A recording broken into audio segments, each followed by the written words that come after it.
Pemirsa, saat ini kami sudah bergabung bersama dengan Pak Muradi selaku Guru Besar Ilmu Politik dan Keamanan Universitas Padjadjaran. Selamat malam, Pak Muradi. Halo. Halo Mbak, selamat malam. Iya, selamat malam. Waalaikumsalam Waalaikumsalam wabarakatuh. Kita dari tadi berdiskusi di sini mengenai PSI. Salah satu topik yang cukup menarik dibahas adalah transformasi logo, begitu ya, perubahan logo dari mawar merah kemudian menjadi seekor gajah. Ada komentar nakal dari salah satu narasumber kita mengenai gajah tadi. Kalau kita lihat nih ya, logonya itu kalau gajah belalainya ke atas berarti gajahnya mau nangis dan itu terkesan gajahnya tersiksa kakinya diikat.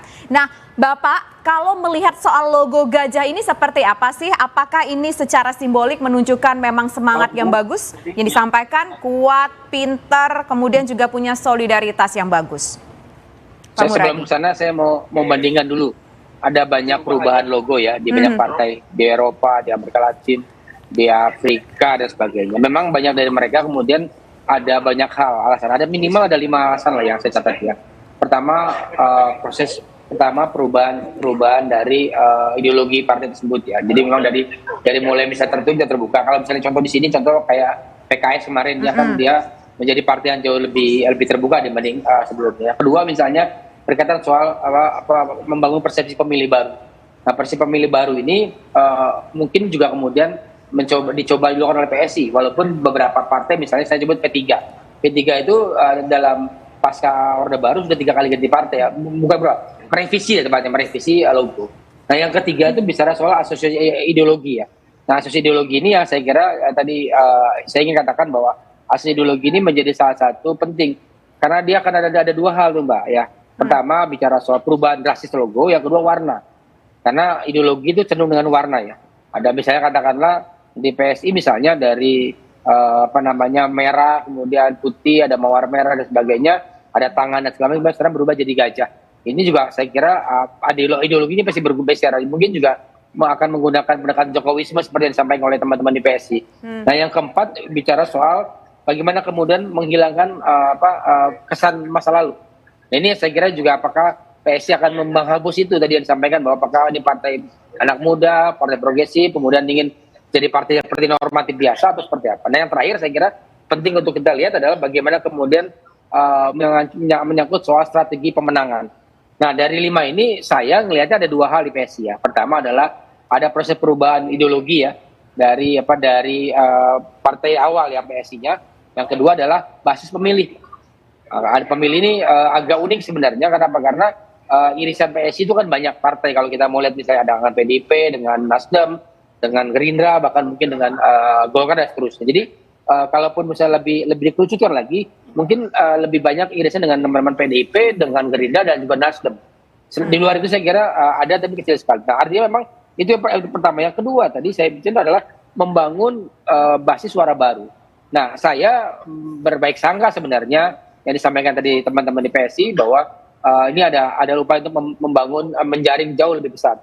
Nah masalahnya adalah pemilihnya itu siapa yang akan dijangkau? Karena begini, kalau bicara soal perilaku pemilih, kemudian basis politik pemilih dan sebagainya, kan nggak lebih dari 5 partai besar ya misalnya. Ini apakah memang itu akan mengambil ceruk itu, ceruk PDI Perjuangan, Gerindra, kemudian bahkan Golkar, Nasdem dan seterusnya. Jadi memang ini drastis revolusioner karena partai ideologis ini, partai ideologis itu dia evolutif. Misalnya di Partai Demokrat, Partai Republik, kemudian di Turki Partai AKP ya, atau misalnya kalau kita lebih dekat Partai Buruh di Australia, dia berubah pelan sekali.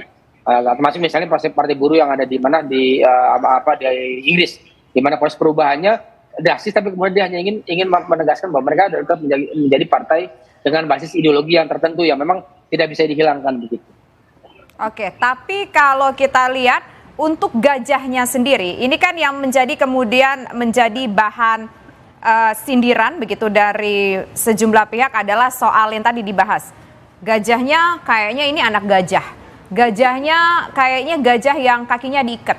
Gajahnya juga ngelihatnya ke atas, kayaknya gajah yang lagi nangis, gajah yang lagi sedih. Bagaimana kemudian merespon ini? Ada kita baca komentarnya Bang Ferdinand di sosial media begitu ya, atau juga ketika diwawancara wartawan bahwa ya gajah ini adalah sosok hewan yang mohon maaf gemuk begitu ya, kemudian juga lambat begitu. Nah, sementara di satu sisi, ketika dalam pidato, Mas Kaisang sebagai ketua umumnya mengatakan gajah ini adalah simbol dari kecerdasan, solidaritas, dan hal-hal positif yang lainnya. Bagaimana kemudian memaknai gajah ini? Apakah gajah ini kemudian bisa menarik para masyarakat yang nanti diharapkan bisa memilih PSI?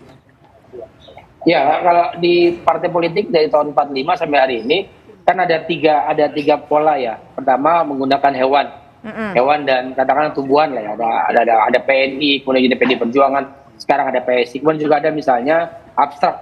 Jadi misalnya di abstrak katakanlah misalnya beberapa partai abstrak misalnya yang kemudian menggunakan pendekatan itu, misalnya saya sebut misalnya apa ya, Nasdem begitu kan, dia ada elang tapi ada abstrak. Yang hewan ada Gerindra, ada PDIP dan seterusnya. Nah yang ketiga ini adalah simbol-simbol keagamaan, ada bintang, ada bulan sabit dan seterusnya. Saya kira bukan hal yang baru.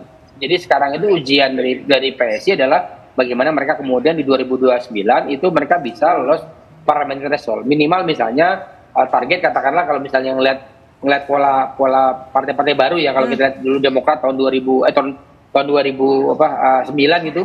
2004 kemudian 2009 dia lolos sedikit, kemudian 2009 mereka bisa menang dan seterusnya. Saya kira patut dilihat apakah memang PSI punya cara. Karena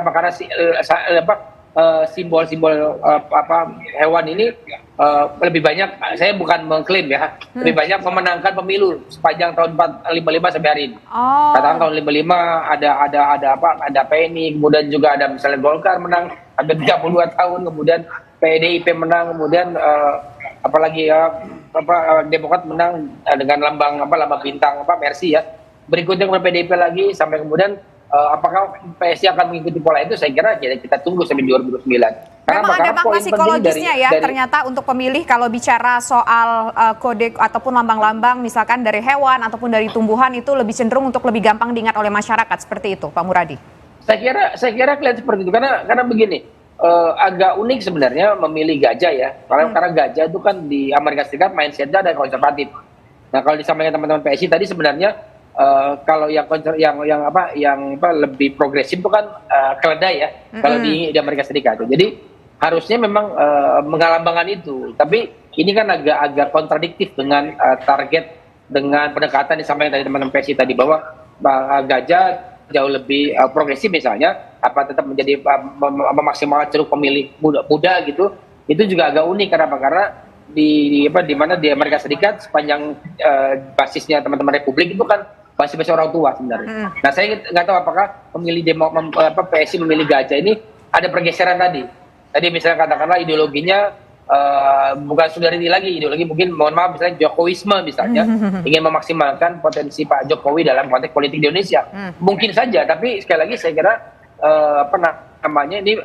saya harus apresiasi bahwa memilih gajah bukan perkara mudah misalnya. Karena mungkin juga teman-teman PSI melakukan riset singkat tadi bahwa dari tahun 55 sampai hari ini pemenang pemilu adalah hewan dan tumbuhan misalnya Golkar dan seterusnya seperti itu. Oke, tapi ini juga cukup menarik, harus dijawab nanti sama Mas Wirawan. Sebetulnya konsep logo gajah itu munculnya dari mana? Apakah memang saran dari sosok tokoh tertentu yang berpengaruh juga di PSI, atau memang jangan-jangan ada pihak yang di-hire, dikasih opsi ya ini, opsi gajah filosofinya ini, atau opsi lain filosofinya ini, dan akhirnya dipilihlah logo gajah ini.